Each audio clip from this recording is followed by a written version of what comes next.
So hello and welcome everyone. मैं Piyush Patel profit from it की ओर से आप सबका आज के एपिसोड में स्वागत करता हूं। दोस्तों, लास्ट 2 वीक्स अभी हमें सीखे कितना टाइम हुआ है? Just we are learning since last 2 weeks. So during the past 2 weeks what we have learn. पहला जो वीक था, फर्स्ट वीक, जस्ट हमने ओवरव्यू देखा। हम ये चाहते थे कि आप लोग कंफर्टेबल हो जाओ, राइट? जैसे धीमे धीमे आप रिसर्च में आगे बढ़ोगे, कुछ चीजें आपको बहुत काम लगने वाली है। तो हमने अपने आप को कंफर्टेबल बनाया। हमने स्प्रेडशीट इस्तेमाल करने का प्रयास किया। हमने कुछ फॉर्मूलाज का उपयोग करने का प्रयास किया, राइट? तो ये फॉर्मूलाज, देखो, ऐसा नहीं है कि मेरे को भी पहले से आती थी, पर जब नहीं आती थी मैं ये सारी चीजें नोटबुक में करता था जिसमें समय लगता था। जब एक्सेल सीट या तो फिर स्प्रेडशीट, इन चीजों का इस्तेमाल किया तो इससे फायदा होने लगा कि काम फटाफट होने लगा। तो अगर हम इन चीजों का इस्तेमाल करेंगे तो रिसर्च में हमें बहुत काम लगेगा। तो फर्स्ट वीक हमने खाली एक दूसरे को जाना, हमने स्प्रेडशीट का इस्तेमाल करना सीखा, हमने कुछ सोर्सेज जानने के प्रयास किए और कुछ 2-3 फॉर्मूला का प्रयास करने का सीखा, राइट? फॉर्मूलाज जो आपको रेगुलर काम लगने वाली है। जैसे आप लोगों ने भाव कॉपी डाउनलोड की, राइट? मैंने आप लोगों का होमवर्क देखा, वेरी गुड। सबसे पहले ताली हो जाए आप सबके लिए। It was the first assignment and you all did a wonderful work. बढ़िया, शाबाश। शुरुआत कर दी हमने असाइनमेंट करने की, राइट? हमने फॉर्मूला का इस्तेमाल करना सीखा। और ये फॉर्मूला कौन सी थी दोस्तों? देखो, एक तो हमने फ्यूचर वैल्यू यहाँ पे सीखी थी। जैसे फॉर एग्जाम्पल, आपके भाव कॉपी के साथ आपने यहाँ पे कुछ फ्यूचर वैल्यू रखी हुई है, राइट? मैंने आप सब लोगों के होमवर्क भी चेक किए और आप सबने बढ़िया काम किया हुआ है। फ्यूचर वैल्यू और कगार, कगार यानी कितना रिटर्न मुझे मिल रहा है, ये दो फॉर्मूला थोड़ी उपयोगी है, तो हमने इस पे थोड़ी प्रैक्टिस करने का प्रयास किया, राइट? यहाँ पे अगर मैं फ्यूचर वैल्यू पे आप सबको एक नया अभी होमवर्क दूं और आपको कहूं कि 30 सेकंड में मेरे को जवाब चाहिए, अभी गिन पाओगे क्या फटाफट? राइट? करे क्या प्रयास इस चीज का? राइट? आप प्रयास कीजिएगा अपने कंप्यूटर में, मैं आपको डेटा देता हूं, राइट? और जो भी व्यक्ति सही जवाब पे पहुंचे, मेरा रिक्वेस्ट है वो चैट बॉक्स में लिख ले कि इसका जवाब ये है, राइट? तो आंसर की उम्मीद में रखूंगा चैट बॉक्स में। पूरे मीटिंग के दरमियान हम आप सबके जो असाइनमेंट है वो भी चेक करेंगे और कुछ चीजों पे बातचीत करेंगे। पूरी मीटिंग के दरमियान आपको कहीं पे भी कुछ पूछने जैसा लगता है, आप जरूर पूछ सकते हो, राइट? अपना हैंड रेज कीजिए। यहाँ पे आपके पास टूल्स है जूम में हैंड रेज करने का। हम बारी बारी आपकी क्वेरी पे भी बात करेंगे, राइट? तो हम लर्निंग भी करेंगे, क्वेरीज पे चर्चा भी करेंगे।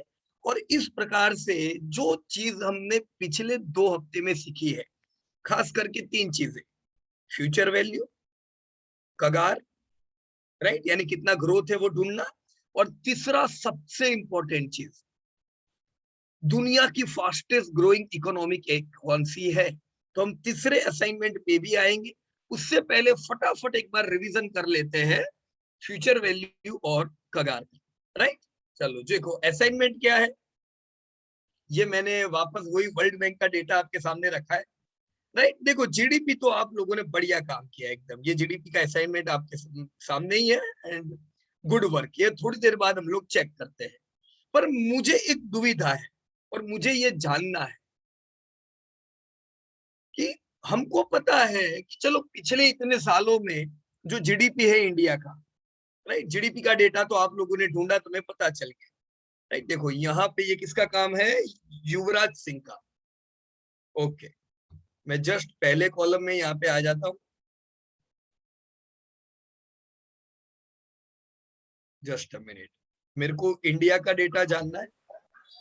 और ये इंडिया के डेटा में यहाँ पे 2020 20 का डेटा है, ये है 2019, 1970 से 2000 का डेटा, 11% से यहाँ पे ग्रोथ बता रहे हैं, राइट। ये जापान, इंडिया का कितना ग्रोथ है वही समय में 7% का, राइट। तो मुझे अभी अभी जितेंद्र बंसल के डेटा जब मैंने चेक किए, मुझे पता चला चलो 7% के ग्रोथ से इंडिया बढ़ी थी, इंडिया का जीडीपी बढ़ा था, राइट, 7% से 1972 to 2000, ये 30 साल में। मेरे को ये भी जानना है कि हमारी जो पॉपुलेशन है ये कितने परसेंटेज से बढ़ रही है, राइट। तो ये दुविधा है, मुझे नहीं पता है कितने परसेंटेज से पॉपुलेशन हमारी एक्चुअली ग्रोथ कर रही है। तो ये मेरे सामने डेटा है वर्ल्ड बैंक का, और यहाँ पे मेरे पास दो फिगर है। 1919 तक की पॉपुलेशन 137 करोड़, राइट। तो अभी हमारी पॉपुलेशन 137 करोड़ है, राइट। 1960 में हमारी पॉपुलेशन थी 45 करोड़। चलो मेरे को कौन गिन के बता सकता है कि पिछले इतने सालों में, 60 सालों में, कितने परसेंटेज के कगार से इंडिया की पॉपुलेशन बढ़ रही है, right. So time starts now, you can calculate in your spreadsheet, Excel sheet, anywhere, and you can write your answer in the chat box, right? Come on. Data में repeat कर रहा हूं खाली। 1960 का डेटा है, 45 करोड़ का इंडिया का population था इन 1960। आज का हमारा जो पॉपुलेशन है 2019 का डेटा 137 करोड़ का, right. So I want to know what is the CAGR growth, compounded growth of population of India during last 59 years. Yes, please. चलो देखते हैं फर्स्ट फिंगर कहां से आ रही है।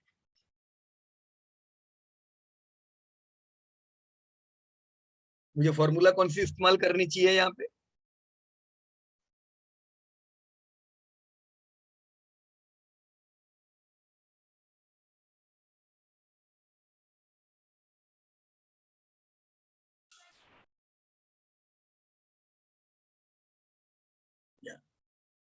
जिनको फॉर्मूला पता है वो चैट बॉक्स में फॉर्मूला भी लिख सकते हैं ना, गाइड करने के लिए कि ये फॉर्मूला का इस्तेमाल करना है, if you like, right.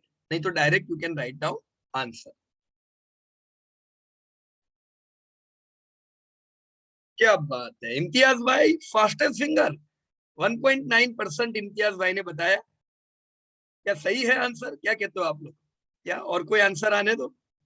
Imtiaz भाई आप अपने आप को अनम्यूट कर सकते हो क्या? Please unmute yourself. Yes, I have done that. Yeah. So what was the formula which you have used, Imtiaz ji? It's a compounded annual growth formula, which is current year divided by previous year. Right. Raised to the power 1 divided by the number of years. Yeah. Minus 1. Wonderful, wonderful. So we can say, Imtiaz ji, कि India's population is growing by 2% almost in round figure, or you can say it's 1.9%. सही Am I बात, right? सही बात। Right. तो अगर GDP हमारा 10%, 8% से बढ़ रहा है और हमारा पॉपुलेशन 2% से बढ़ रहा है, तो ये स्प्रेड 6% का बीच में रहा ना, इसका फायदा किधर मिलेगा? देखो मैं वापस समझाता हूँ। अगर जीडीपी 6% से बढ़ रहा होता और पॉपुलेशन भी 6% से बढ़ रहा होता तो हमें कोई फायदा नहीं होता, करेक्ट, क्योंकि वो तो इक्वली डिस्ट्रीब्यूट हो गया। करेक्ट। लेकिन पॉपुलेशन 2% से बढ़ रहा है, जीडीपी अगर हम पूरे इतने सालों का 59 ईयर का देखें तो वो 8% से बढ़ रहा है। तो ये पर कैपिटा बढ़ेगा। एब्सोल्युटली सही बात है। तो हम ये कह सकते हैं कि हर साल धीमे धीमे हमारी जीडीपी पर कैपिटा यानी लोगों की इंडिविजुअल अर्निंग बढ़ रही है। सही है। तो पॉपुलेशन कम तेजी से बढ़े और जीडीपी ज्यादा तेजी से बढ़े तो ये इंडिविजुअली सबके लिए ज्यादा अच्छा है। Am I right? करेक्ट। चलिए थैंक यू वेरी मच, और इम्तियाज जी के लिए ताली हो जाए। वंडरफुल। सो नरेश गोयल, यस आपने भी बिल्कुल सही लिखा है 1.87। प्रीतेश शेठ, वंडरफुल, आपका फॉर्मूला परफेक्ट है। युवराज जी आपने लिखा हाउ मेनी ईयर, तो ईयर कैसे कैलकुलेट करेंगे, कौन गाइड करेगा युवराज जी को, कितने ईयर हुए? कैसे गिनने का? देखो यहाँ पे है, एक बिल्कुल सिंपल है। 2019 का पॉपुलेशन मुझे पता है, इट्स 137 करोड़, और जो पिछला डेटा था वो 1960 का था, 45 करोड़, राइट। तो ये कितना फर्क हुआ, कैसे गिनूंगा? इज इक्वल टू 2019 माइनस 1960, कितने साल हुए? 59 ईयर, राइट। तो कभी भी जब हमें साल गिनने हैं तो ऐसे ही गिनेंगे, राइट। मान लो अभी हम 2021 में है, right, we are right now in 2021, 2020 में किसी का बॉर्न है तो वो 1 साल के हुए, ये हम कहेंगे ना, बस उसी प्रकार से अब जितना हम यहाँ पे पुरानी फिगर डालेंगे ये कैलकुलेट कर देगा। तो सिंपल है, माइनस कर दो, आपका आंसर आ जाएगा, राइट युवराज जी? ओके, सो विजय कुमार वंडरफुल, राइट, मुस्ताफुर जी परफेक्ट, सुरुचि क्या परफेक्ट, परफेक्ट एवरीवन, ओके। विशाल जायसवाल, आपने माइनस बिल्कुल सही किया है, पर वो आंसर हाँ है ना, हाँ, राइट, 59 का 29 टाइप या हो गया। राइट, हाँ ओके। सो प्रीतेश शेठ करेक्ट, बिल्कुल सही। चलो अभी युवराज भाई ने भी गिन लिया 1.9%, सो ग्रेट। तो मैं ये उम्मीद रखूंगा कि अब आने वाले समय में कभी भी हमारे सामने चैलेंज आए कोई भी प्रकार कि मेरा आज एफडी की रकम आ गई, 10 लाख रुपए में जो मिले, 2 लाख रुपए मैंने रखे थे इतने साल पहले, तो मुझे कितने कगार रिटर्न मिला, मुझे गिनना है, तो मैं ये गिन पाऊंगा। ये चैलेंज हमारा क्लियर हो गया है, राइट। उसके साथ ही मुझे ये जानना है, क्वेश्चन नंबर 2, और चैट बॉक्स आपका ओपन है, अभी का पॉपुलेशन 137 करोड़ का है, अभी तक इंडिया की जो पॉपुलेशन आपने बोली 1.9% से बढ़ रही है, पर फ्यूचर में ये पॉपुलेशन 1.5% से बढ़ने की उम्मीद है। मतलब उतनी तेजी से नहीं बढ़ेगी जितनी तेजी से पहले बढ़ती थी, पॉपुलेशन अभी कम बढ़ रही है।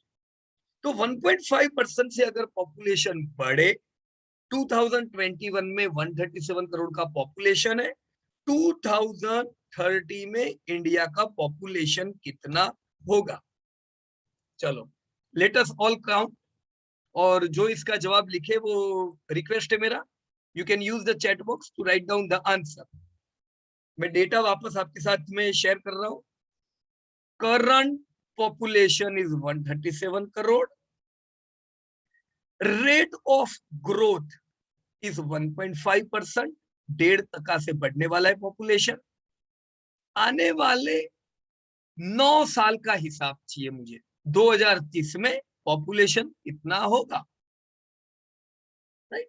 वर्ल्ड बैंक का ये अनुमान है कि हम चाइना को पार करने वाले हैं, 2030 तक चाइना से इंडिया का पॉपुलेशन ज्यादा होगा।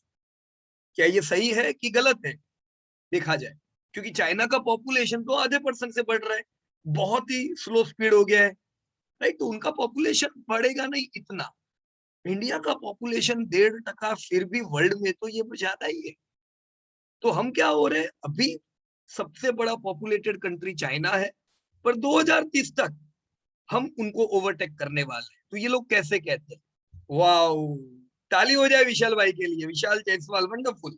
सो as per your data you say that 156 crore का पॉपुलेशन इंडिया का हो जाएगा, और उसी समय 152 या 153 करोड़ का पॉपुलेशन चाइना का होगा। तो यानी हम 2030 में वर्ल्ड की सबसे बड़ी पॉपुलेटेड कंट्री होंगे। ये इसी प्रकार के कुछ फॉर्मूलों से हिसाब बाहर आ रहे हैं। तो वर्ल्ड बैंक जो डेटा देती है, IMF जो डेटा देती है, इसके पीछे बहुत से कारण होते हैं, राइट। वंडरफुल, सुरुचि बेस्ट, वेरी गुड, इम्तियाज जी, संतोष 156 एब्सोल्युटली, मुस्तफर जी गुड। तो यहाँ पे हमारी दो चीजें बिल्कुल क्लियर है, हमें कगार पता है कितने % से ग्रोथ, ये दो चीज मिल गई ना, तो हम किसी का भी फाइनेंशियल वर्ल्ड में हिसाब कर सकते हैं, राइट।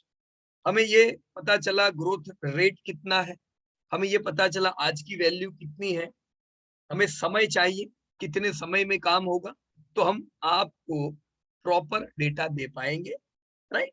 ये मेरे हिसाब से जो भी लोग बैच में है उनकी क्लियरिटी यहाँ पे होगी, right. So wonderful, let us move ahead.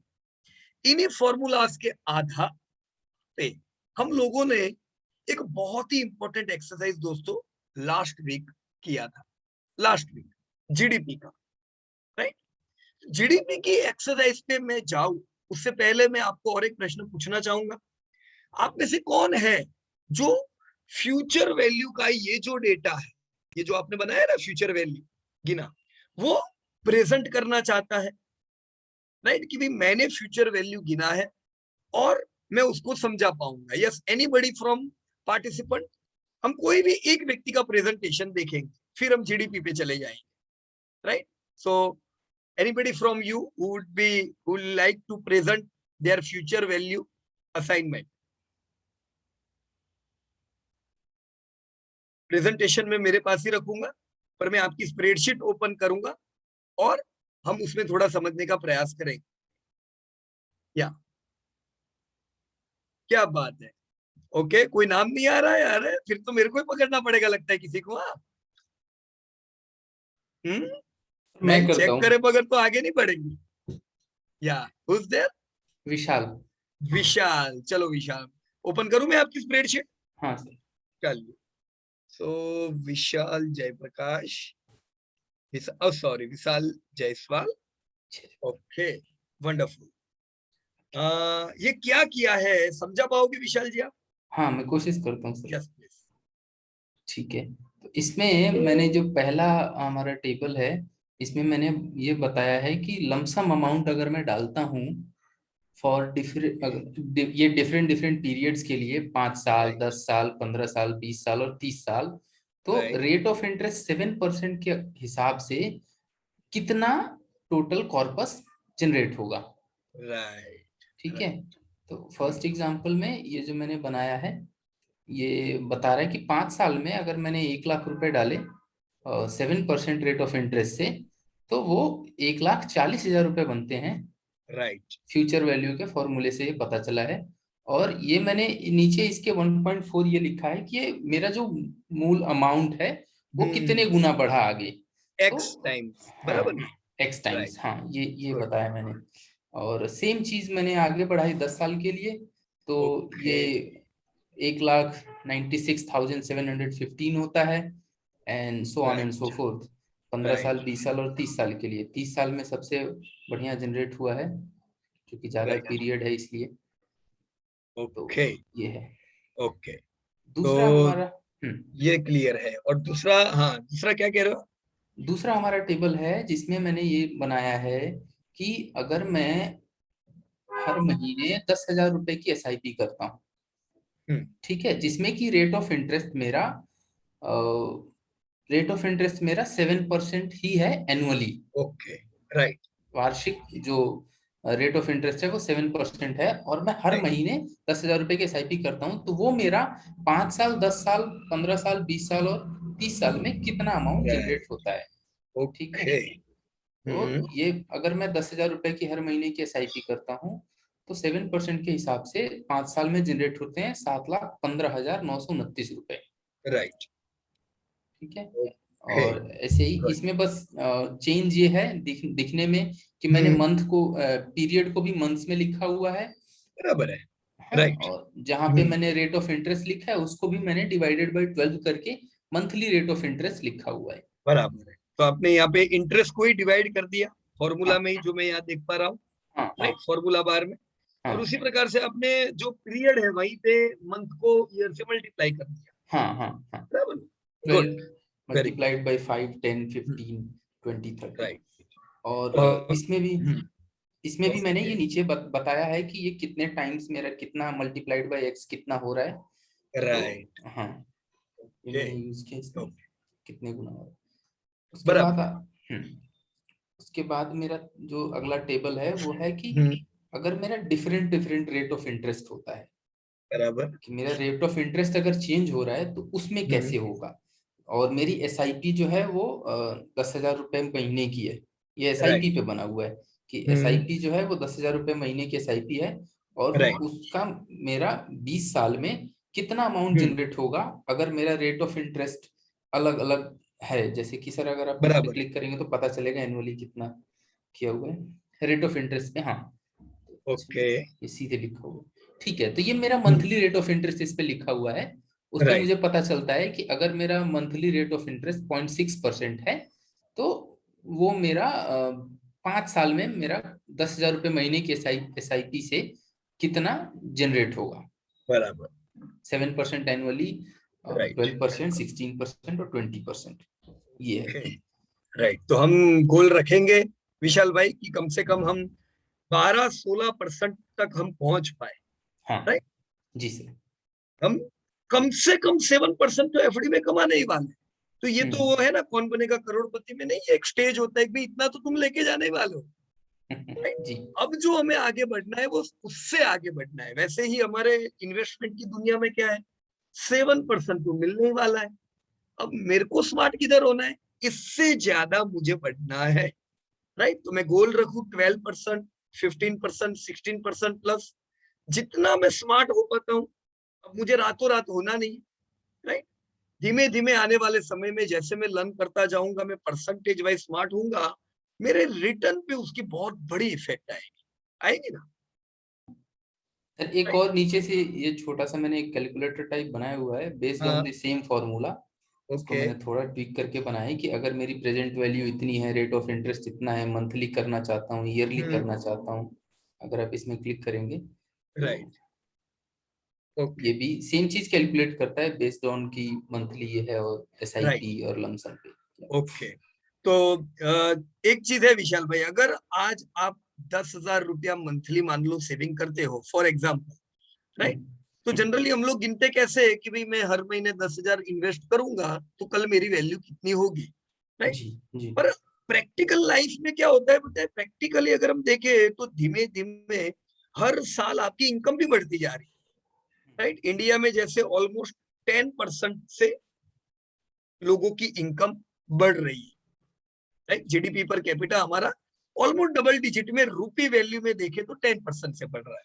तो इतना क्लियर है कि भाई हम एवरेज इंडिया में 10% का ग्रोथ अगर पाते हैं तो हमारी जो सैलरी बढ़ती जा रही है, हमारी बिजनेस की इनकम बढ़ती जा रही है, इनकम बढ़ती है, और साथ में जो इन्फ्लेशन होता है, इन्फ्लेशन कितने परसेंटेज से बढ़ता है अंदाजे से, 6%। हम 5% मान के चलते हैं अप्रोक्सीमेटली, राइट।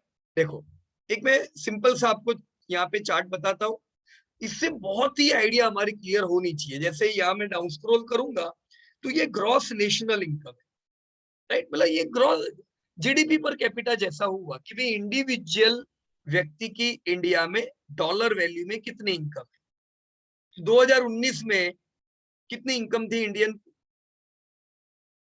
$2120, बराबर। अभी ये जो ग्राफ है ये कब बढ़ा, अच्छा आपको दिख रहा होगा यहाँ कहीं से, है ना। उससे पहले इंडियंस की इनकम खाली 4% से बढ़ती थी, कितने परसेंटेज से, प्री 2000, खाली 4% से, राइट। क्योंकि लिबरलाइजेशन नहीं था इंडिया में, लिबरलाइजेशन नहीं था, मोनोपोलीज कुछ कंपनीज की होती थी, जिसकी वजह से ना कंपनीज के ग्रोथ होते थे, ना वहां पे काम करने वालों की तनख्वाह अच्छी बढ़ती थी। तो एवरेज इंडिया का ग्रोथ खाली 4% था जीडीपी पर कैपिटा, पर महंगाई उस समय 5% प्लस थी।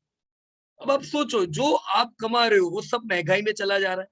तो इसीलिए 2000 तक जो भी लोग थे वो इतना ग्रोथ इंडिया में देख नहीं पाते थे। तब आप तब की स्टोरी सुनते होंगे कि भाई जो यार इनकम बढ़ती है वो तो सब खर्चे में चली जाती है, राइट। पर ये पुरानी कहानी हो गई। नई कहानी क्या है, आज हमारे पास पैसा बचता है। क्यों बचता है, क्योंकि ये देखो, आप अगर 2000 के बाद यानी इंडिया जब से लिबरल हो गया, पोस्ट लिबरलाइजेशन देखोगे तो हमारी जो इनकम है वो 8-9% से ग्रोथ हो रही है। तो ग्रोथ अच्छा है, और उसके सामने जो इन्फ्लेशन तो उतना ही है, 4-5%। 5% इन्फ्लेशन, मैं आपके चार्ट पे आ जाता हूं अभी यहाँ पे, हम लोग देख रहे हैं कि भी हमारी अगर तनख्वाह 10% से बढ़ती है और महंगाई 5% से बढ़ती है, तो बीच में स्प्रेड कितना बचा? 5%। 5%। ये 5% किधर जाएगा विशाल भाई? सेविंग्स में। या तो मतलब हर साल हम 5% हमारी सेविंग को बढ़ा रहे हैं।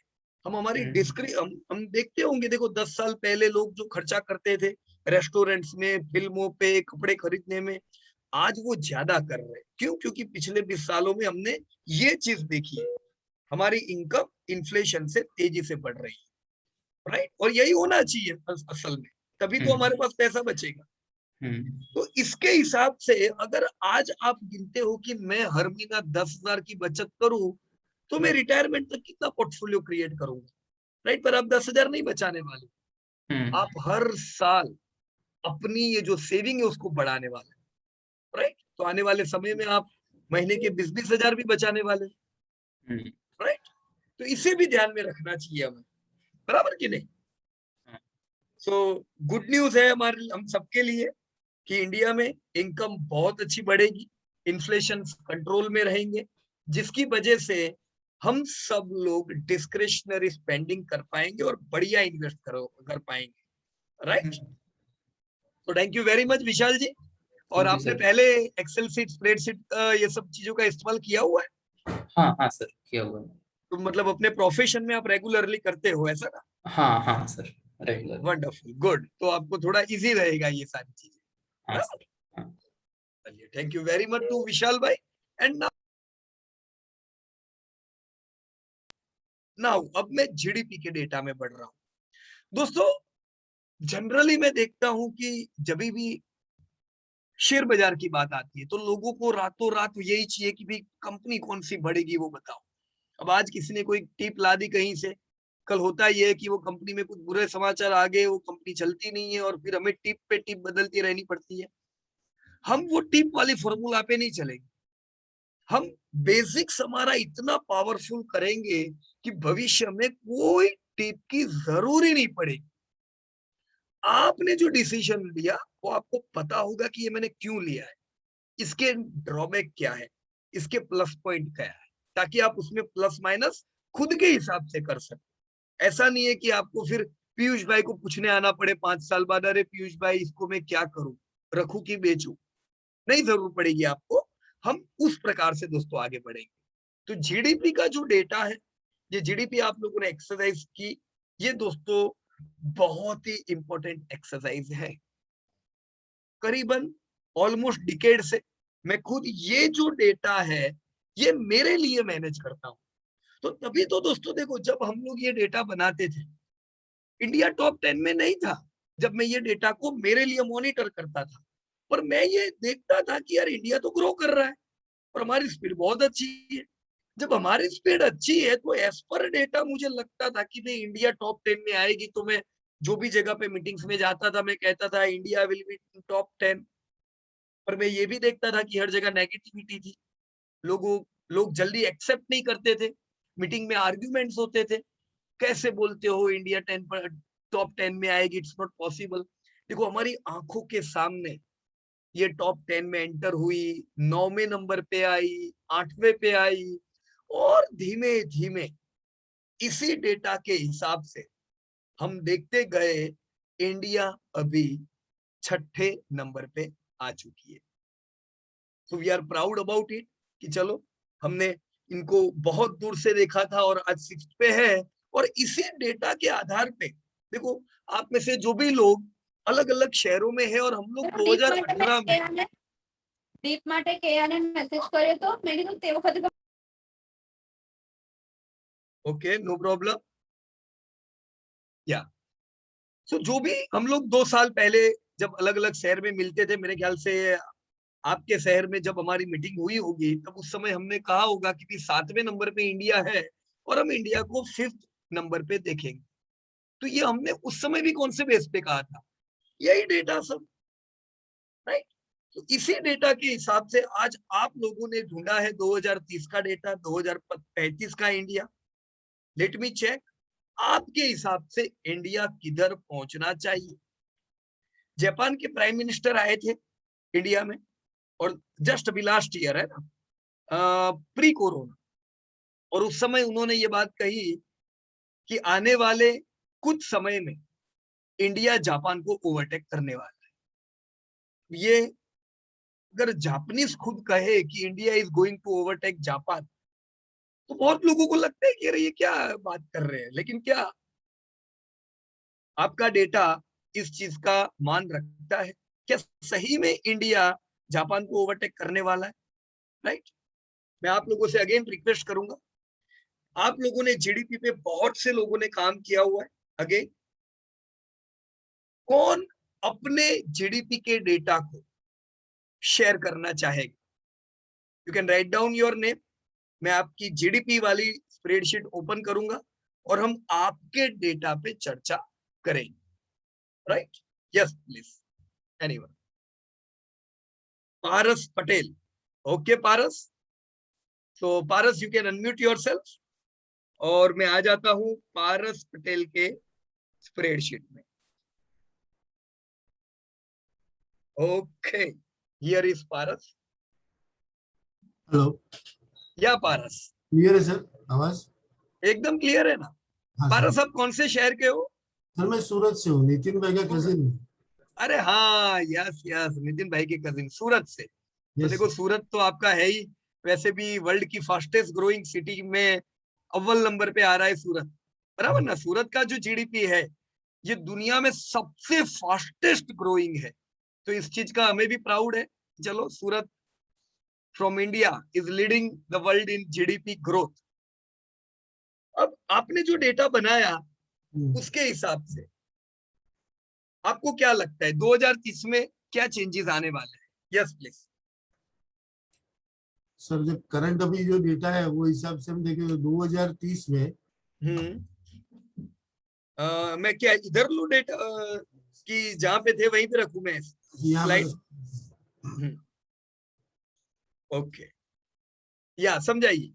हाँ सर, 2030 में सर हम थर्ड नंबर पे आ जाएंगे।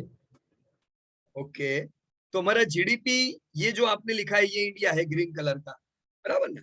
हाँ जी। आपके हिसाब से जीडीपी 2030 में 6.6 ट्रिलियन होना चाहिए, यस सर। बराबर ना? राइट। आपने एस्टिमेट कितना लिया है यहाँ पे पारस भाई? सर एस्टिमेट मैंने इसका तो मीडियन लिया है, ये 3 राइट, का। ओके। पर आपने करीबन मेरे ख्याल से ये एस्टिमेट के लिए ओके 8% का ग्रोथ का अनुमान रखा है, यस सर। राइट? ओके, कितनों को लगता है, आप लोग चैट बॉक्स का अगेन यूज कर सकते हो, कि पारस भाई ने अनुमान 8% ज्यादा रखा है या कम रखा है? राइट,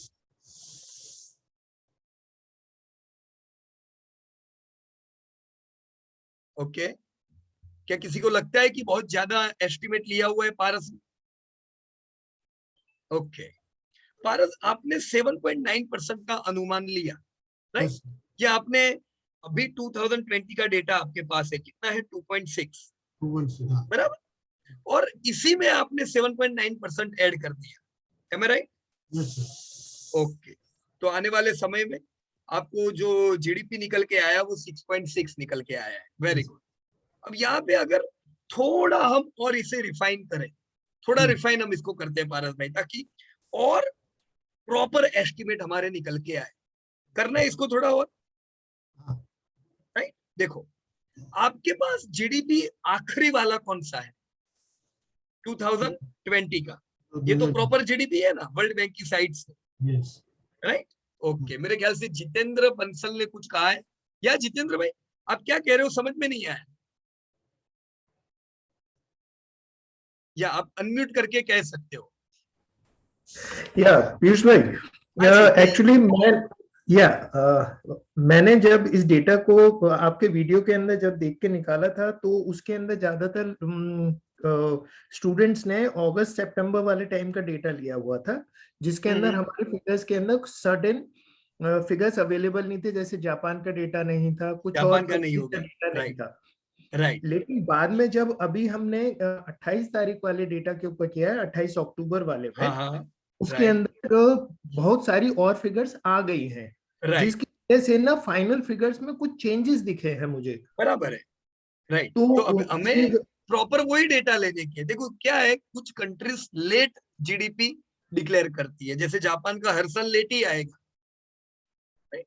अब जी पुरानी बैच ने जब वो काम किया था तब उनके पास जापान की फिगर नहीं थी, पर अब जापान की फिगर आ गई है, तो हमें क्या करना पड़ेगा, हमें प्रॉपर जापान का 2020 का डेटा लेना पड़ेगा, बराबर ना? तो जी जी। आपने अपने लेकिन होमवर्क में जो हाँ लेटेस्ट मैंने, डेटा लेकिन है जब वही लिया है ना?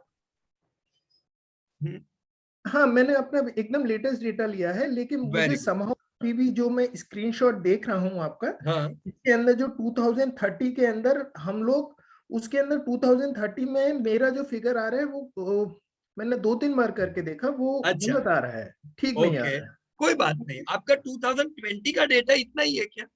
हाँ पारस पारस 2020 से तक का। पूछने दो। पारस भाई, हाँ जी, ये 2020 का डेटा जापान का आपने कहाँ से लिया है?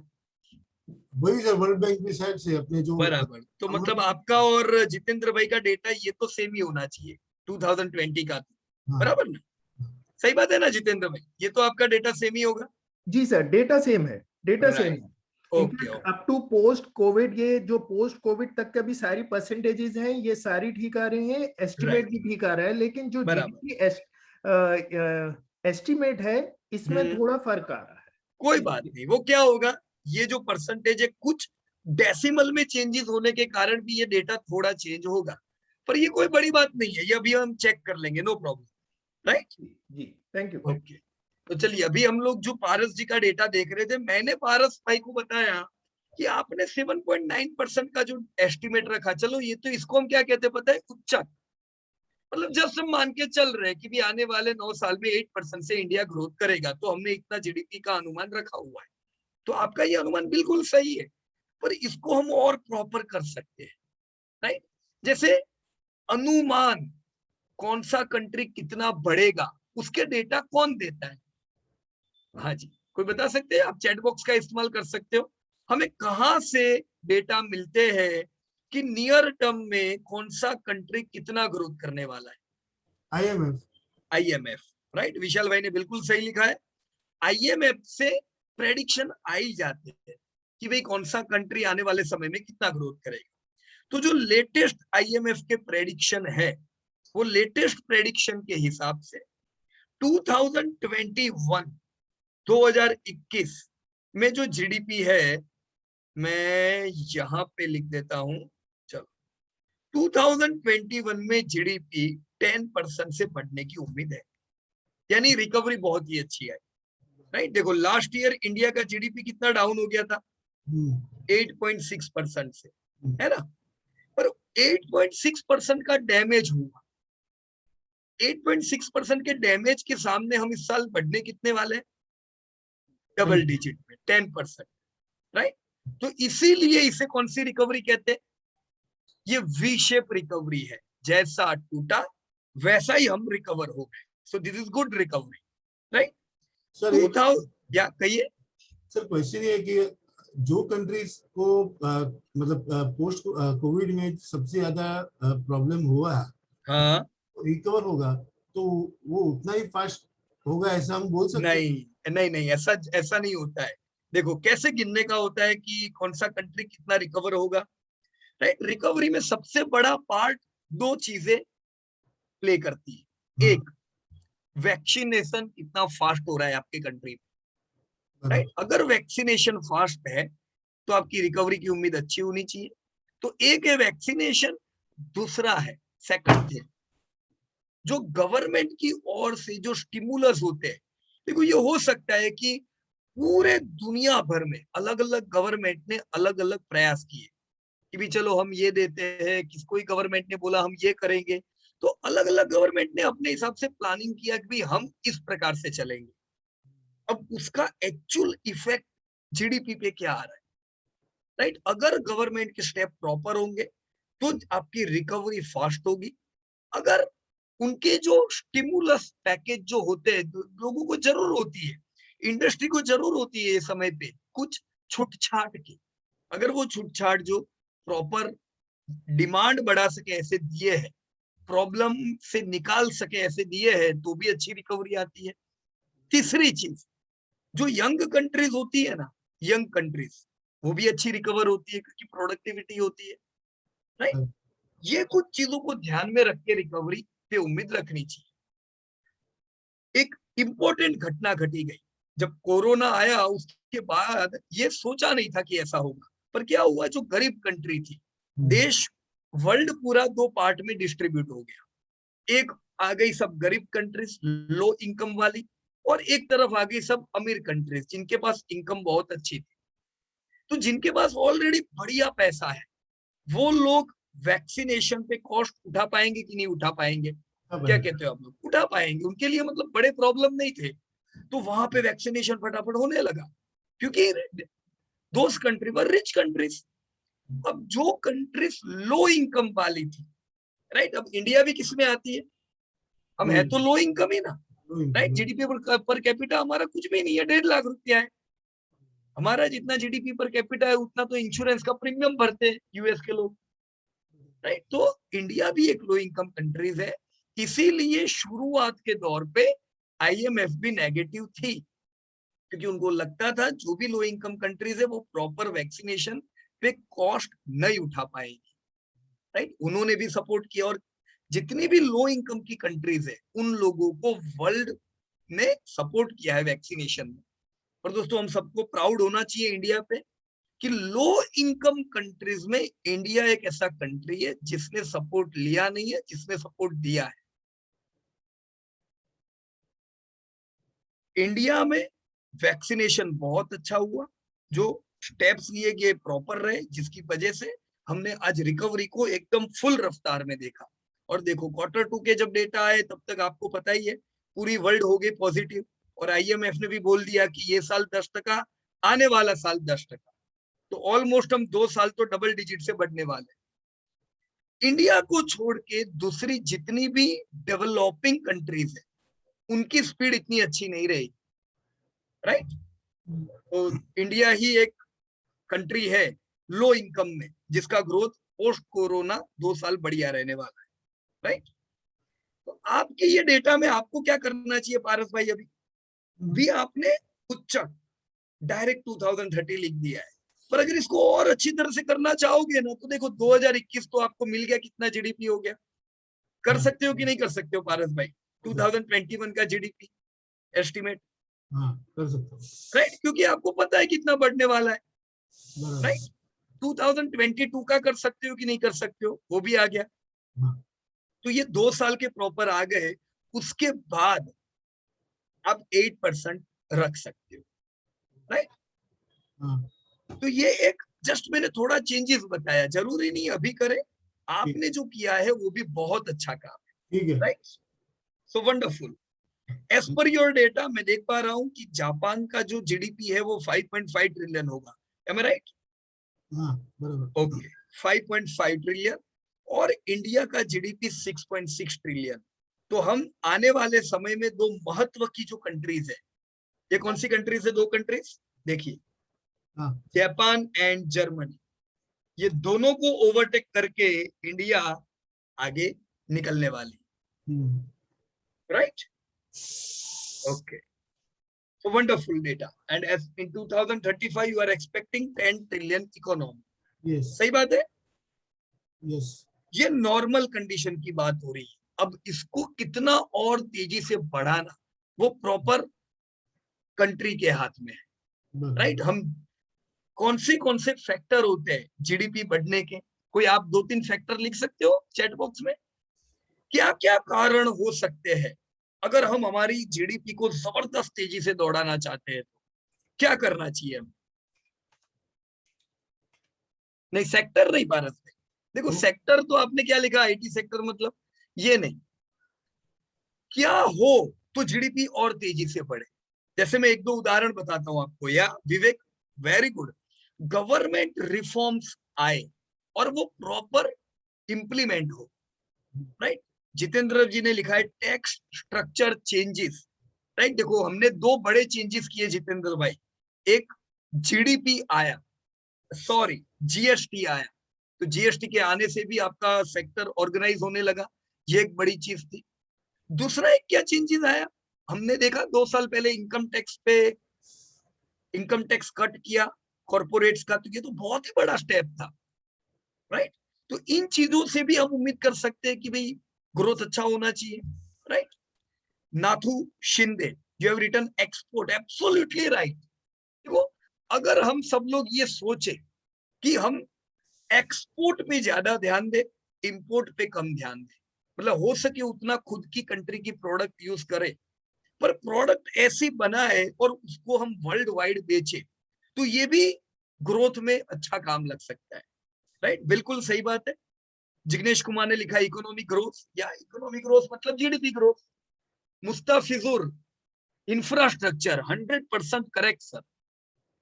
भी का अगर हम इंडिया में देखें तो हमारा करीबन 14% कॉस्ट लॉजिस्टिक में चली जाती है, जो धंधा करते हैं उसकी, मतलब ये बड़ा खर्चा हुआ, क्योंकि रोड इतने अच्छे नहीं होंगे, एक जगह से दूसरी जगह जाने में अगर टाइम लगेगा तो कॉस्ट बढ़ जाती है कंपनियों पे, राइट। अगर इंफ्रा अच्छा होगा, कम समय में हम सामान पहुंचा पाएंगे, कॉस्ट इफेक्टिव रख पाएंगे, तो ये भी जीडीपी में एडिशन होता है, right. So you are absolutely right, हम अच्छा इंफ्रास्ट्रक्चर पे स्पेंडिंग करें, right. Yuvraj ji, industry, okay. कुछ और मैं सुनना चाहता था यहाँ पे। अमित भाई ने लिखा इंक्रीमेंट इन फॉरेन इन्वेस्टमेंट, यार राइट, राइट, कि फॉरेन की कंपनियां जैसे टेस्ला, राइट, टेस्ला को इंडिया में गाड़ी बेचनी है, राइट, उनको डिस्काउंट भी चाहिए, गवर्नमेंट की पॉलिसीज भी अच्छी हो, फेवरेबल हो, वो उनको चाहिए। पर देखो, गवर्नमेंट ने भी उनको क्या कहा है, भाई तुम इंडिया में प्रोड्यूस करो, राइट, क्योंकि यहाँ पे मैन्युफैक्चरिंग होना चाहिए। अगर यहाँ पे मैन्युफैक्चरिंग होता है तो हमें फायदा है, नहीं तो फिर हम इंपोर्ट करना चालू कर देंगे, फिर इससे तो अच्छा है हम टाटा मोटर यूज करें, राइट। लेकिन आखिर में देखो, जो अच्छी क्वालिटी दे पाएगा लोग तो उसी की प्रोडक्ट लेंगे। उस समय हम भूल जाते हैं कि इंडिया की है कि जापान की है कि कहाँ की है, प्रोडक्ट की क्वालिटी तो चाहिए ही चाहिए, राइट। पर जरूर फॉरेन इन्वेस्टमेंट आना चाहिए, फॉरेन की प्रोडक्ट नहीं आनी चाहिए, राइट। तो सौरव ने लिखा है इन्फ्लेशन शुड बी लेस, या you are right, inflation control में रहे, राइट। तो ये हम बहुत सी चीजें कर सकते हैं, कह सकते हैं, लेकिन यहाँ पे जो ज्यादा इंपॉर्टेंट की चीजें हैं उसमें कुछ आती है, जैसे एजुकेशन पे फोकस होगा, जो लोग होंगे वो स्किल्ड होंगे, तो आपको नहीं लगता है कि स्किल्ड लेबर हाई प्रोडक्टिव होते हैं? तो आपने देखा होगा इंडिया किस पे फोकस कर रहा है, स्किल इंडिया प्लान चल रहा है कि नहीं चल रहा है, राइट। तो स्किल इंडिया प्लान पे क्यों खर्चा कर रहे हैं? क्योंकि हम चाहते हैं कि इंडिया का जो एवरेज इंडियन जो यंग है वो स्किल्ड भी हो। आज जो स्किल है वो कल पुरानी होने वाली है। अगर मुझे एवरेज इंडियन से भी आगे बढ़ना है, अगर मुझे एवरेज इंडियन 10% से बढ़ने वाला है, मुझे 20% से आगे बढ़ना है, तो मुझे मेरी स्किल्स को इंप्रूव करना पड़ेगा, जो सब लोग नहीं करेंगे। So skill building is important, health is important, right. हमें अच्छी हेल्थ रखनी होगी, हेल्थ पे स्पेंडिंग होना चाहिए गवर्नमेंट का, राइट। बीमार कंट्री, बीमार लोग हाई प्रोडक्टिविटी नहीं दे सकते, सही बात है। तो आपने देखा होगा लास्ट जो बजट आया उसमें आपने देखा हेल्थ पे स्पेंडिंग अच्छा रहा, राइट। तो ये कुछ चीजें हैं जिसपे फोकस रहना चाहिए। डिफेंस पे बजट प्रॉपर होना चाहिए, क्योंकि जब तक डरा हुआ कोई कंट्री होगा तब तक आप कितना ही ग्रोथ करो वो काम का नहीं है। तो हमें हमारा डिफेंस भी प्रॉपर रखना है। तो ऐसी कई अलग अलग छोटी छोटी चीजें हैं जो जीडीपी में काम कर रखती है, और कुछ चीजें हमें नेचुरली मिलती है, जो कुछ साल पहले सिंगापुर को मिला, जो कुछ साल पहले यूएस को मिला, जो चाइना को मिला था, वो है यंग पॉपुलेशन, राइट। इंडिया के पास देखो दोस्तों यंग पॉपुलेशन तो है ही। अब ये यंग पॉपुलेशन स्किल्ड होगी तो जबरदस्त ग्रोथ होगा इंडिया पे। बुलिश ही हम लोग इसीलिए है क्योंकि इंडिया मेजर इकोनॉमी में, मैं क्या कह रहा हूं, मेजर इकोनॉमी में, मेजर इकोनॉमी यानी सब बड़ी इकोनॉमी, इंडिया मेजर इकोनॉमी में यंगेस्ट है, राइट। तो यंग कंट्रीज से हाई प्रोडक्टिविटी की उम्मीद की जा सकती है। ऐसे कई कारण हैं दोस्तों जिनकी वजह से इंडिया को प्रोडक्टिव हम लोग मान सकते हैं। तो पारस भाई का डेटा हमने देखा है, wonderful work by Paras. So thank you very much Paras. और कोई इंपॉर्टेंट पॉइंट हम भूल गए यहाँ पे जो आपने किया हुआ है? नहीं सर, बस मैंने ये जो 7.9 लिया वो वैसे मुझे अभी ये 2020 और 22 का राइट, मेरे पास है, वो हिसाब से मैं बना देता हूँ। बराबर। देखो यहाँ पे आपने जापान का खाली ½ % ग्रोथ लिया है, बराबर ना? तो जापान का ½%, जर्मनी का खाली 2%, IMF के हिसाब से ये इससे भी कम बढ़ने वाला है। तो उनको क्यों उन कंट्रीज से, जापान जर्मनी से इससे भी खराब प्रदर्शन की उम्मीद है, और इंडिया से उनको बहुत अच्छी उम्मीद है। कारण क्या? यही जो हमने यंग पॉपुलेशन वाली बात बताई ना, राइट? तो देखो आपने एवरेज निकाला है, पर वो लोगों ने कुछ और इंडिकेटर ऐड किए और इसी एवरेज में उन्होंने वो इंडिकेटर को लेके प्रयास किया। अब मान लो आपने लास्ट मंथ देखा एक data, GST almost life time high आया है, बराबर। बढ़ के आया है। तो इससे क्या होगा? आपके जीडीपी के अनुमान बढ़ेंगे कि घटेंगे? अगर जीएसटी ज्यादा भरा या मतलब लोगों का धंधा ज्यादा हुआ है, एकदम ऑब्वियस सी बात है, राइट? तो ये सब अपडेट वो है जो आपके जीडीपी के प्रेडिक्शन को बढ़ाते हैं, राइट? यहाँ पे और कोई कंट्री आपको मिली? ये स्प्रेडशीट पारस भाई की है, लेकिन मैं आप सबसे ये क्वेश्चन करना चाहता हूं कि इंडिया के अलावा और कोई कंट्री मिली जिसपे जबरदस्त ग्रोथ की उम्मीद है? You can use your chat box. या विच कंट्री? Indonesia, wonderful. देखो ध्यान होना चाहिए हमारा। आपने देखा आज एफएल का रिजल्ट आया, हमने सुबह सुबह एफएल का रिजल्ट आपको पेश किया कि भाई एफएल का धंधा तो यार जबरदस्त बढ़ा, 90% ग्रोथ तो ये किधर से लेके आया है? वो इंडोनेशिया से लेके आए। किधर से लेके आए? और ये देखो कंट्रीज, कंपनी को पता होता है, बड़ी कंपनी को, कि मैं इंडिया में धंधा कर रहा हूं। इंडिया के साथ दूसरी कौन सी कंट्रीज है जो ग्रो कर रही है? क्यों इंडोनेशिया में बजाज ऑटो अपनी रिक्शा बेच रहा है? क्यों इंडोनेशिया में गोदरेज कंज्यूमर की गुड नाइट नंबर 1 है?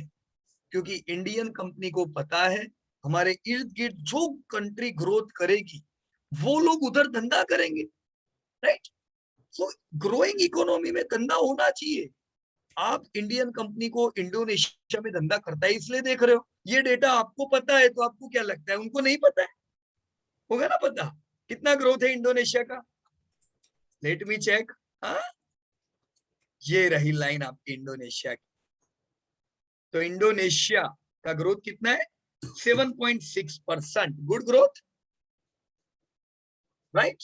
अभी ये बहुत ही छोटी इकोनॉमी है, 1 ट्रिलियन की इकोनॉमी है, राइट? इससे उम्मीद की जा रही है कि ये करीबन 4 ट्रिलियन की इकोनॉमी होगी, और वर्ल्ड में इसका नंबर भी जो आज बहुत पीछे है ये आगे आने वाला है।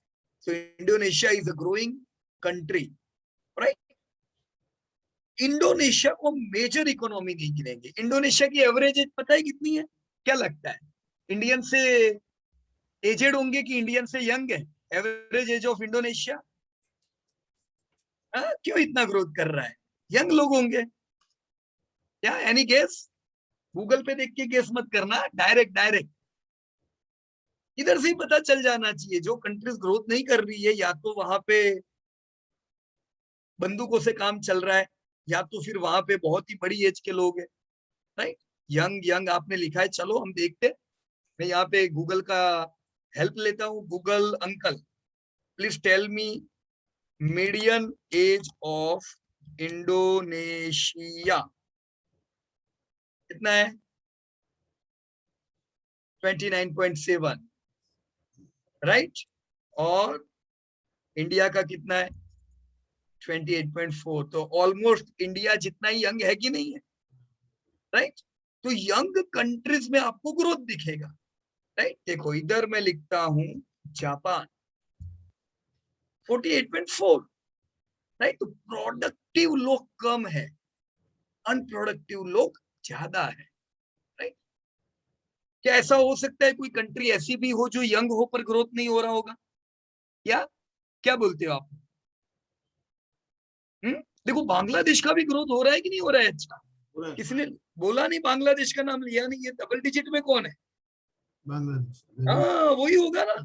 तो देखो ये तो अगर बांग्लादेश का ग्रोथ होता है तो हमारे लिए खुशी की बात है, हम हरगिज खुश होंगे कि बांग्लादेश इज ऑल्सो ग्रोइंग। 11.4% मतलब कैसा ग्रोथ है ये, एकदम तगड़ा ग्रोथ है कि नहीं, राइट। तो तैयार रहो, बांग्लादेश पाकिस्तान से बड़ा इकोनॉमी बनने वाला है आने वाले समय में। कुछ ही समय में हम देखेंगे बांग्लादेश की इकोनॉमी ओवरटेक करेगी। Check what is the average median age of Bangladesh. 27। तो यंग कंट्रीज का टाइम है। Singapore was young country, US was young country, young country थे, उन्होंने इसका फायदा उठाया, जबरदस्त बड़े बने। अभी का टाइम किसका चल रहा है, India, Indonesia, Bangladesh and this all countries. कुछ कंट्रीज है जो यंग है पर ग्रोथ नहीं कर रहे, मैं नाम लिखूंगा, मुझे कोई दुश्मनी नहीं है कोई भी कंट्रीज से, लेकिन सी ये यंग है कि नहीं है, हमसे भी यंग है, but they are not growing. कारण हम सबको पता है, उस पर हमें जाना नहीं है अभी, राइट। सो ग्रोथ आपको सीधा इधर से ही पता चल जाता है। और कोई कंट्री नहीं मिला किसी को ग्रोथ वाला, जो छोटा इकोनॉमी है पर ग्रोथ कर रहा है। जैसे कौन सा है बोलो, सिंगापुर में कौन सा, सिंगापुर भी है, 7.6 से ग्रो हो रहा है। ओके सिंगापुर, चलो वो तो पुराना खिलाड़ी है, वो तो बढ़ ही रहा है बहुत टाइम से, right. Malaysia is also there, Malaysia is also there. Okay एक कंट्री है जो अगेन गरीब कंट्री है, मतलब लो इनकम कंट्री है, राइट, और अच्छा ग्रोथ है उनका। नाइजीरिया था क्या इसमें, ओके रोमानिया है, Romania is also there, 10.2% growth showing. Okay अच्छा, आपका नाइजीरिया का ओवरऑल जब आपने एस्टिमेट लॉन्ग टर्म लिया तो काफी कम आ रहा है, 5% है ना। ये 10% कब का है, पिछले 20 ईयर्स प्री कोविड है ना, राइट। तो डबल डिजिट ग्रोथ था नाइजीरिया का 11%, राइट यहाँ पे। और एक 11% ये कौन है पिछले 20 साल वाला, वियतनाम, ओके। देखो नाइजीरिया और ये सब कंट्रीज के ग्रोथ अच्छे हैं, ये सब लो इनकम कंट्रीज है, पर ग्रोथ में कारण और एक है आपका, नाइजीरिया का एवरेज एज पता है कितना है, एनी गेस, बिल्कुल यंगेस्ट कंट्री एकदम, कितना, ओह माय गॉड। हाँ। ओके। तो अभी हमने देखा कि इंडिया के प्राइम मिनिस्टर ने कुछ जो गिर गाय होती है, गुजरात की गिर गाय है, और कुछ भैंसे रवांडा के प्राइम मिनिस्टर को गिफ्ट दिया। तो कुछ लोग सोच रहे थे अरे यार ये क्या गाय भैंसे की कोई चर्चा चल रही है, ये क्यों गिफ्ट दे रहे, लेकिन वो ग्रोइंग इकोनॉमी है, हमें दोस्ती रखनी पड़ेगी सब ग्रोइंग इकोनॉमी से, राइट, क्योंकि आने वाले समय में सब कंट्री बड़ी बनने वाली है। तो ये जो डेटा है ये इसको लाइटली न लो, ये हर कंपनी इस्तेमाल करती है जो कंपनी को ग्रोथ करना है। मैं अगर एक कंपनी लेके चल रहा हूँ और मुझे बड़ा बनना है तो मुझे इंडिया में तो धंधा करना ही है, because India is fastest growing country. अगर मैं ये बोलूं, देखो मैं 2 लाइन बोल रहा हूं, ये दोनों लाइन में बहुत बड़ा डिफरेंस है। India is the fastest growing country of the world, अगर मैं ये बोलूं तो ये गलत बात हो जाएगी, राइट। लेकिन फिर भी लोग बोलते हैं, वो क्या बोलते हैं, वो पूरी लाइन उनकी सुनो। India is the fastest major economy of the world. क्या बोला हमने, fastest major economy. Major economy मतलब इंडिया वर्ल्ड की जो सबसे बड़ी इकोनॉमी है ना, उनमें सबसे फास्ट बढ़ने वाली इंडिया है। तो उसमें हम नाइजीरिया, बांग्लादेश ना, इंडोनेशिया, उन सबको नहीं गिनेंगे, वो सब बहुत छोटी छोटी इकोनॉमी है। उसी प्रकार से हम क्या कहते हैं, India is youngest major economy of the world. तो लोगों को लगता है इंडिया यंगेस्ट है, इंडिया यंगेस्ट नहीं है, मेजर इकोनॉमी यानी बड़ी बड़ी इकोनॉमी में इंडिया सबसे यंग कंट्री है। क्योंकि ऐसी बहुत सी कंट्री है जो इंडिया से भी यंग है, पर वो इतनी छोटी इकोनॉमी है कि इन्वेस्टर उस पर ध्यान नहीं रखते हैं। Got it. अगर एज अ इन्वेस्टर मेरे को पैसा लगाना है तो मैंने पहले ही देखा, जब हम विशाल जायसवाल की स्प्रेडशीट ओपन कर रहे थे, कि मेरा 7% से पैसा बढ़ने ही वाला है। ये तो मुझे गवर्नमेंट की फिक्स डिपॉजिट ही देने वाली है। अब मेरे को 7% में इंटरेस्ट नहीं है, इतना तो मैं लूंगा ही लूंगा, मुझे चाहिए 7+%। तो मुझे ऐसी कंट्री में पैसा डालना पड़ेगा, ऐसी कंट्री में जो इससे फास्ट चले, राइट। अगर इंडिया आने वाले समय में 9 to 10% से ग्रोथ करता है, अगर जो वर्ल्ड है वो आने वाले समय में 4% से ग्रोथ करता है, तो ये बिल्कुल क्लियर बात है कि ज्यादा पैसा किधर बनने वाला है, वर्ल्ड में कि इंडिया में। इंडिया में 4% जीडीपी बढ़ने का मतलब जो कंपनियां हैं उनका धंधा 4% से ग्रो हो रहा है। अगर कंपनी 4% से ग्रोथ होगी तो आपका पैसा 4% से बढ़ेगा। इंडिया में पोटेंशियल हाई है क्योंकि हमारी इकोनॉमी फास्ट बढ़ रही है। जीडीपी का सीधा लेना देना है आपकी कंट्रीज की, कंपनी की प्रोडक्टिविटी से दोस्तों, राइट। तो सबसे पहला काम हम सबको क्या करना है, हमें ऐसी कंट्री चाहिए जो तगड़ा ग्रोथ दे सके। तगड़ा ग्रोथ पाने के लिए कंट्रीज तो बहुत सी है, इंडिया, चाइना, इंडोनेशिया। थोड़ा डिस्टर्बेंस है, let me clear the disturbance. या India, China, Nigeria, Indonesia, there are several countries where we can invest looking to growth, but there is only a single country where we can combine major economy and growth। मतलब economy बड़ी भी हो, growth भी उनका हो, ऐसी खाली India है। चाइना है, पर कुछ कंट्रीज पे लोगों का ट्रस्ट थोड़ा कम है, और ट्रस्ट फैक्टर में इंडिया का नंबर आगे है दोस्तों, राइट। तो अगर आपको इन डेटा के आधार पे लगता है कि यस इंडिया ग्रो करेगा, तभी शेयर बाजार का नाम लेने का। जब मुझे इंडिया पे ही नहीं भरोसा होगा तो फिर शेयर बाजार में कंपनियां ढूंढ के करेंगे क्या। अगर इंडिया ग्रोथ नहीं करता है, कोई कंपनी को फायदा नहीं होगा, राइट। तो पहली चीज है क्लियरिटी हो जाए, जीडीपी की क्लियरिटी हो जाए कंट्री की कि क्या इंडिया में पैसा बढ़ने वाला है, तो लगाओ पैसा इंडिया में, right. So thank you very much, Paras, and it was wonderful checking your data.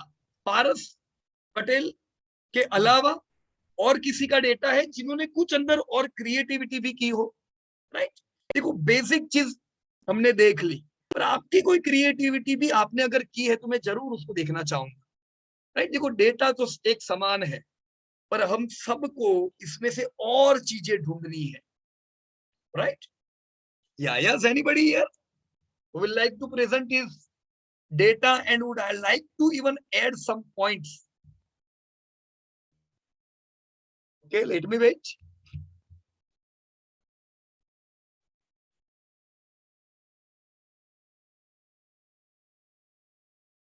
Okay, so कोई नहीं है तो फिर मैं डायरेक्टली पकड़ूंगा किसी को भी, फिर मुझे पता नहीं आपने होमवर्क किया है कि नहीं किया है। या लेट मी चेक हियर। चलो, ये जो ABCD वाइज अगर मैं चलूं तो मुझे पहला नाम यहाँ पे आयुषी शेठ का दिख रहा है। So Ayushi madam, can you just unmute yourself for a while? Hello. Yeah, हाँ, आयुषी नहीं, करण Sheth. Karan Sheth. Okay, okay, no problem. So Karan Sheth, ये जो इकोनॉमी पे हमने काम किया, राइट, इस पे आप कुछ भी इनपुट देना चाहोगे कि इससे आपको कोई क्लियरिटी हुई हो, या कि यहाँ पे कुछ और प्रॉब्लम आपको नजर आए, एनीथिंग? एक प्रॉब्लम मुझे हुआ था ओके, जब जीडीपी बैंक डेटा से ये एक्सेल शीट डाउनलोड की थी, हाँ हाँ, तो उसमें फिल्टर वाइज के हिसाब से ABCD के हिसाब से सारी कंट्रीज आई थी। राइट, करेक्ट, तो उसको करेक्ट। फिल्टर करना मुझे नहीं आया, क्योंकि आपके वीडियो में पहले वर्ल्ड दिखाया था, उसके बाद ओके, चाइना। राइट। तो मतलब आप फिर होमवर्क नहीं कर पाए? नहीं, किया। फिर मैंने अच्छा, दूसरे में से कॉपी पेस्ट किया ओके, और फिर आगे होमवर्क किया। Right, okay, okay. तो मेरा ये फिल्टर अभी तो कैसे करना हो तो आ गया ना आपको? एक बार आप सिखा दोगे तो बढ़िया रहेगा। ओके, देखो यहाँ पे जैसे ये मुझे पता नहीं, ये एक शीट है पारस भाई की, राइट? मैं आपकी स्प्रेडशीट में आ जाऊं, एक मिनट। क्या नाम से आपने सेव, करण ना? हाँ। Okay, right. तो ये आपका डेटा है ना बनाया हुआ? हाँ हाँ हाँ। ओके, देखो यहाँ पे आपने ऑलरेडी जैसे यहाँ फिल्टर तो रखे हुए हैं, है ना? मैं जैसे अभी यहाँ का फिल्टर रिमूव कर देता हूँ, राइट? अब हमें करना क्या है, फिल्टर खाली ऐड करना है, फिल्टर ही करना है ना, जीडीपी वाइज फिल्टर। अभी ये जीडीपी वाइज फिल्टर है, तो कभी भी कोई भी कंट्री में या कोई भी जगह पे फिल्टर करना हो, जो रो में आपको फिल्टर करना है उसको मैंने सिलेक्ट कर दिया। देखो पूरा शिफ्ट कंट्रोल राइट है, तो एकदम आखिरी टैब कवर हो गया। फिर मैं गया फिल्टर में और मैंने उसको फिल्टर किया, हो गया। ओके। राइट, तो ये कुछ सिंपल सिंपल चीजें, पर धीमे धीमे सब क्लियर हो जाएगी, बराबर। और कोई अमेजिंग चीज आपको नजर आई जब आपने ये सब डेटा स्टडी किया तब? नहीं, आपने जो वीडियो में दिखाया सही किया। Right, okay. जब लास्ट ईयर जब कोरोना आया, तो कोरोना ने जीडीपी पे इफेक्ट की, जीडीपी सीधा डिक्रीज हो गया कोरोना की वजह से, बराबर ना? कोरोना करेगा क्या, हम सबको इन अनप्रोडक्टिव कर देता है। तो जब हम प्रोडक्टिव नहीं थे, राइट, काफी डेथ हुई, हेल्थ खराब हो गई और जीडीपी डाउन हुई। लेकिन इमीडिएटली हमने रिकवरी देखी, तो ये जीडीपी में हम देख रहे थे कि इंडिया का जीडीपी रिकवर बहुत अच्छा हो रहा था। तो जीडीपी अगर देखते थे तो हमें बाजार पे कॉन्फिडेंस रहता था। पर जो लोगों को ये जीडीपी देखना नहीं आता है, जो लोग ये जानते नहीं है जीडीपी कैसे देखना, वो लोग खाली बाजार देखते थे और वो लोग क्या कहते थे, अरे बाजार तो बहुत चल गया है, बाजार तो बहुत महंगा हो गया, राइट? तो उनको हमेशा बाजार महंगा दिखेगा। ये मैं अगर आपका डेटा देखूं तो आपके डेटा के हिसाब से इंडिया का जीडीपी 2.6 ट्रिलियन है अभी लेटेस्ट, 2020। आपने बोला 2.6 ट्रिलियन, 2021 ये साल हम 3 ट्रिलियन करीबन हो जाएंगे, राइट? अब एज पर योर डेटा, मैं आप ही के डेटा पे बात कर रहा हूं, 2030 में आपका कहना है कि ये 6.6 ट्रिलियन हो जाएगी, एम आई राइट? 6.6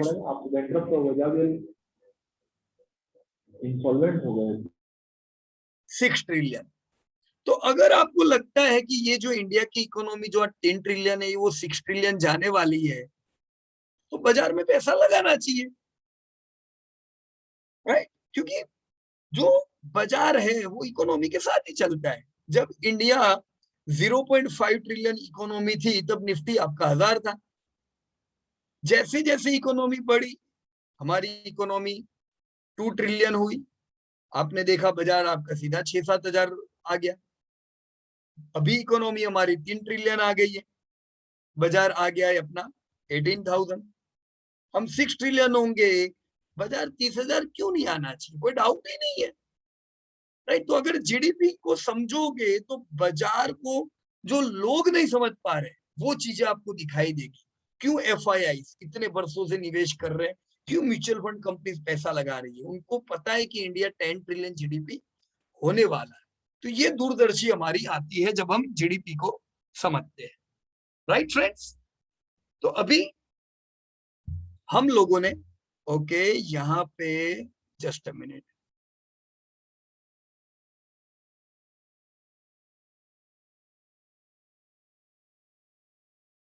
क्या मेरी शीट शो कर रही है आपके पास? Vijay Kumar, late me check. विजय भाई, विजय कुमार,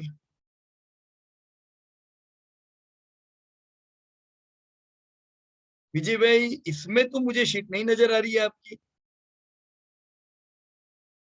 क्या आपने शीट अपलोड करने के बाद अपना नाम दिया था, जैसे यहाँ पे सब लोगों ने अपना नाम दिया हुआ है, राइट? यहाँ पे नाम नहीं है आपका, राइट? तो हो सकता है शीट आपकी अपलोड नहीं हुई है, राइट?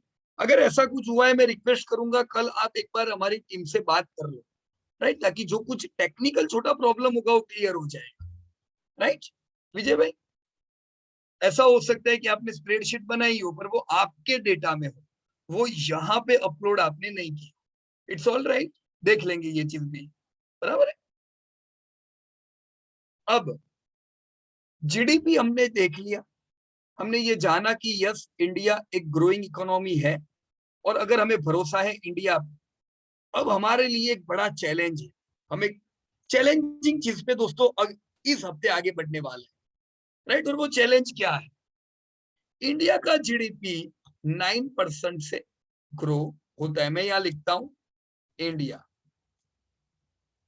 अगर इंडिया का जीडीपी 9% से ग्रो होता है तो इंडिया में कुछ इंडस्ट्री होगी जो 18% से ग्रोथ होगी, और कुछ इंडस्ट्री ऐसी भी होगी जो वीक होगी, जो 5% से ग्रोथ होगी, राइट। कुछ इंडस्ट्री को हम डिकेइंग इंडस्ट्री बोलेंगे, वो 0% से भी ग्रोथ होगी, मतलब वो उनके धंधे बढ़ने ही नहीं वाले, एम आई राइट और रॉन्ग?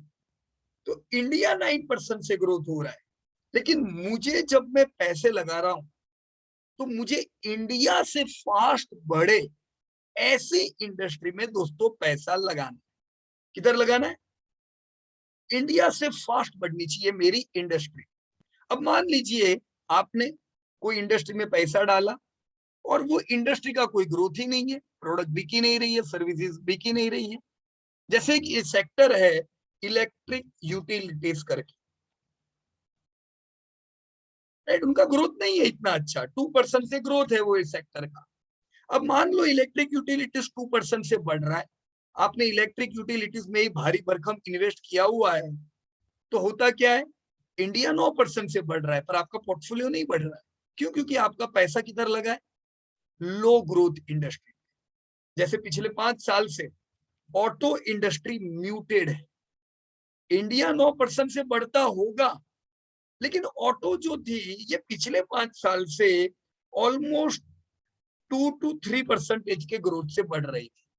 अब फर्ज कीजिए कि मेरा पोर्टफोलियो पूरा ऑटो का है, तो उस केस में क्या होगा? क्या मुझे 9% का फायदा हुआ? नहीं होगा। फिर तो आपका 2-3% मतलब आपका तो जापान की इकोनॉमी जैसा पैसा बढ़ रहा है, बहुत ही कम, राइट। तो हम अगर इंडिया में निवेश कर रहे हैं तो हमें ऐसी इंडस्ट्री में निवेश करना पड़ेगा जो इंडिया से तेजी से चले। तो अब हमारे सामने चैलेंज है दोस्तों, ऐसी कौन सी इंडस्ट्रीज है जो इंडिया से फास्ट ग्रोथ कर रही है, राइट। मैं आप सब लोगों के लिए ये क्वेश्चन छोड़ रहा हूं, आप चैट बॉक्स का इस्तेमाल कर सकते हो, आप कोई भी 2-3 इंडस्ट्री बता सकते हो जो फास्टेस्ट ग्रोइंग है। यस प्लीज, या ओके। देखो अलग अलग इंडस्ट्री, अरे जैसे जितेंद्र भाई ने बोला retail is fastest growing, so is absolutely right, right. हमने देखो मीटिंग की शुरुआत में ही बोला कि सबकी इंडियन की इनकम 10% से बढ़ रही है, खर्चे 5% से बढ़ रहे हैं, बाकी के 5% किधर जाएंगे? अरे जोमेटो से ऑर्डर करेंगे ही ना हफ्ते में 3 बार, पैसे है, राइट। और क्यों ना रेस्टोरेंट में जाए, क्यों ना मॉल में जाए, रिलायंस रिटेल में जाए और जाके कपड़े खरीदे, क्यों ना वेस्ट साइड में जाके खर्चा करे।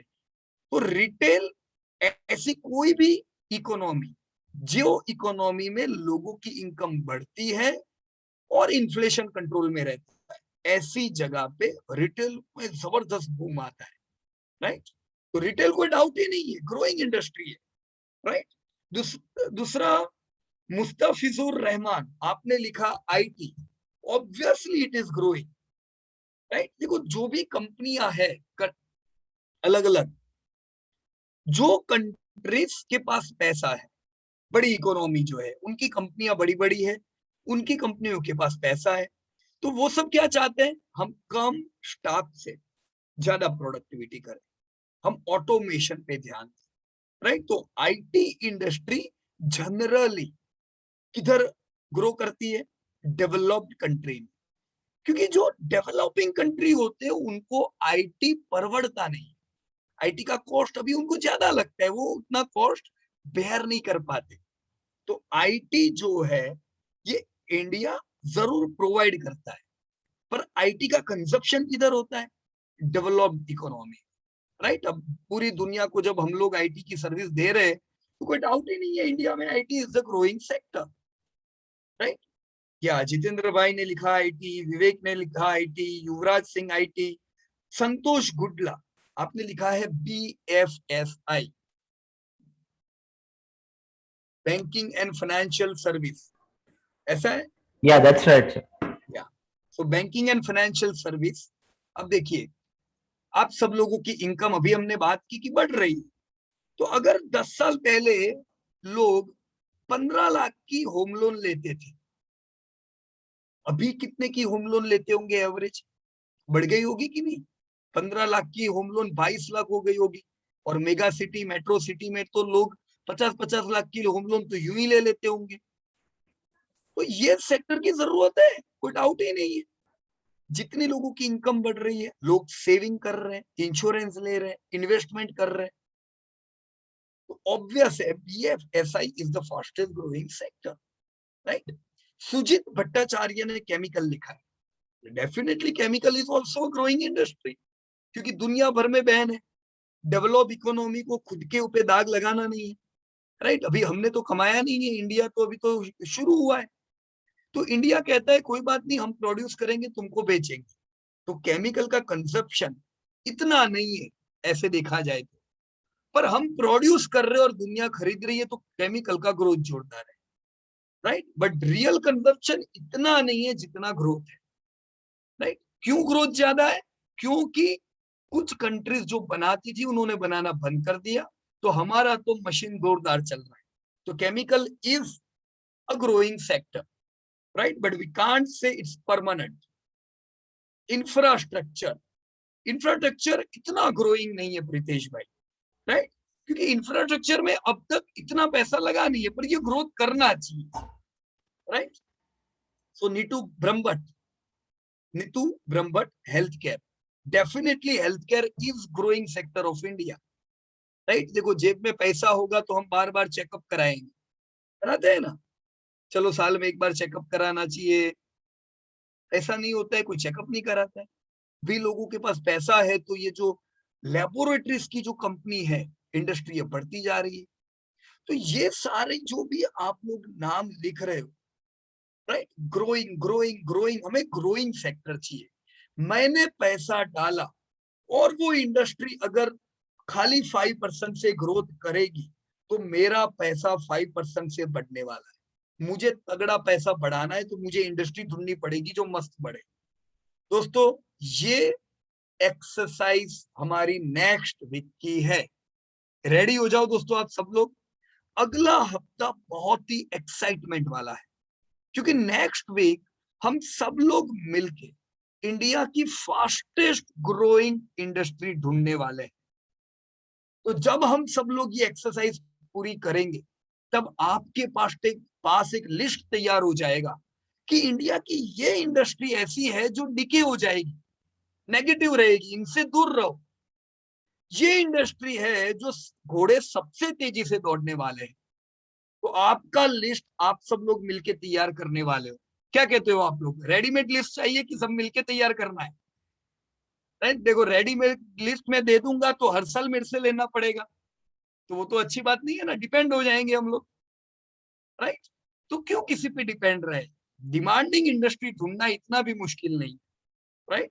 तो next week get ready, alert रहना, रोज का थोड़ा थोड़ा होमवर्क करना, रोज के लर्निंग करना, क्योंकि अगला हफ्ता हम सब लोग मिलके डिमांडिंग इंडस्ट्री ढूंढने वाले हैं, राइट।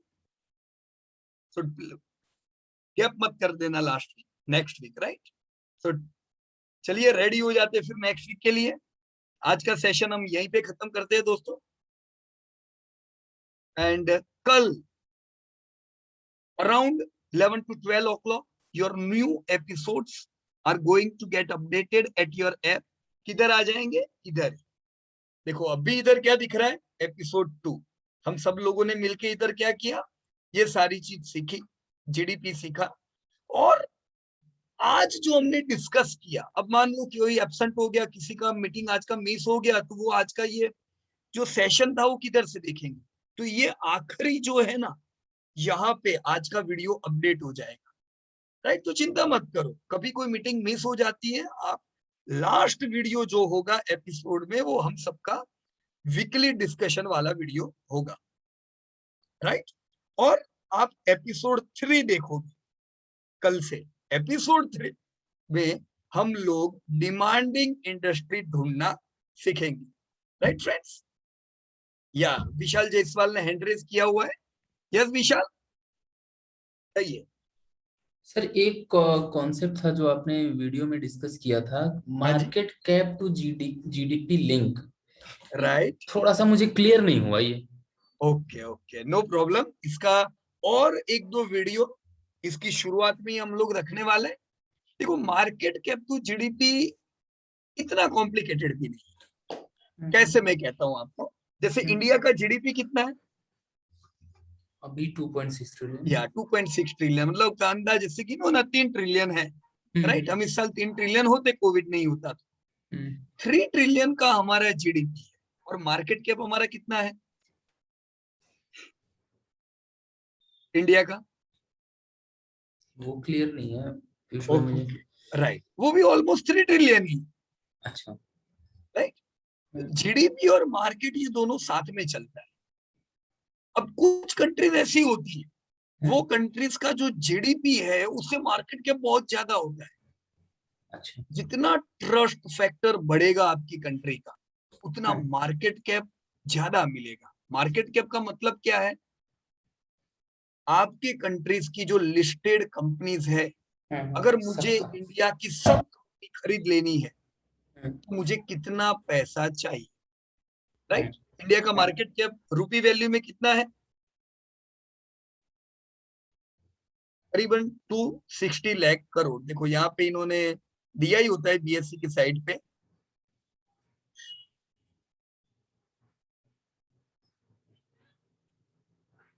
कितना लिखा है? 267 लाख करोड़, राइट?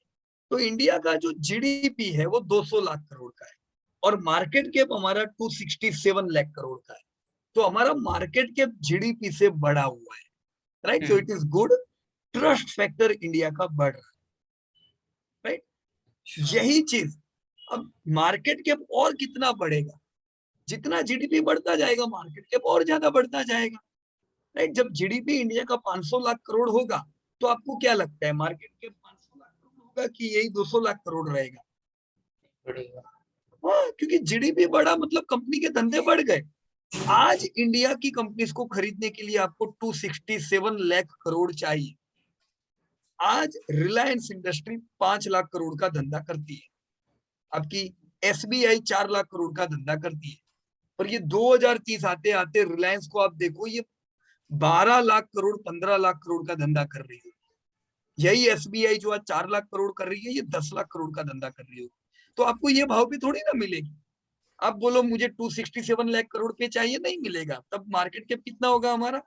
500 लाख करोड़। तो जितनी कंपनी बड़ी होती है उतना मार्केट कैप बढ़ता रहता है, राइट? हाँ, मतलब एक लाइन में कहना हो तो हम कह सकते हैं कि अगर किसी कंट्री का मार्केट कैप उसके जीडीपी से ज्यादा, जितना ज्यादा है उतना ट्रस्ट फैक्टर उस कंट्री पे ज्यादा है, और कम है तो लोगों को उस कंट्री के बिजनेस पे कम भरोसा है। या सही बात है। और मार्केट कैप होता किसका है? लिस्टेड कंपनी होगा, लिस्टेड कंपनी। बराबर ना? जैसे यूएस का जो मार्केट कैप है वो ऑब्वियसली काफी ज्यादा होगा, क्योंकि यूएस में बाजार पुराना हो गया है, 100 साल पुराना, तो वहां पे ज्यादा कंपनी लिस्टेड होती है। तो जितनी लिस्टेड कंपनियां भी बढ़ेगी उतना भी तो मार्केट कैप बढ़ता है, राइट? अभी इंडिया में इतनी सारी कंपनी लिस्टेड नहीं है। इंडिया में अभी भी ज्यादातर जो टर्नओवर आ रहा है वो अनलिस्टेड कंपनी से आ रहा है, राइट? क्या हमारी सबसे बड़ी डेयरी लिस्टेड है अमूल? नहीं। क्या हमारी सबसे बड़ी इंश्योरेंस की कंपनी लिस्टेड है एलआईसी? नहीं है, राइट? तो कई कंपनियां इंडिया की लिस्टेड नहीं है। आने वाले 10 साल में हम देखेंगे कि बहुत सी कंपनियां लिस्टेड हो जाएगी, वो भी मार्केट कैप को बढ़ाते हैं, बराबर है? पर इसकी डिटेल में चर्चा हम वैसे भी नेक्स्ट वीक करने वाले हैं, तो क्लियरिटी हो जाएगी। थैंक यू पीयूष भाई। ओके, सो चलिए, thank you very much to each and everyone, और नेक्स्ट वीक सब लोग मिलके एकदम बढ़िया होमवर्क करेंगे डिमांडिंग इंडस्ट्री पे। जय हिंद दोस्तों।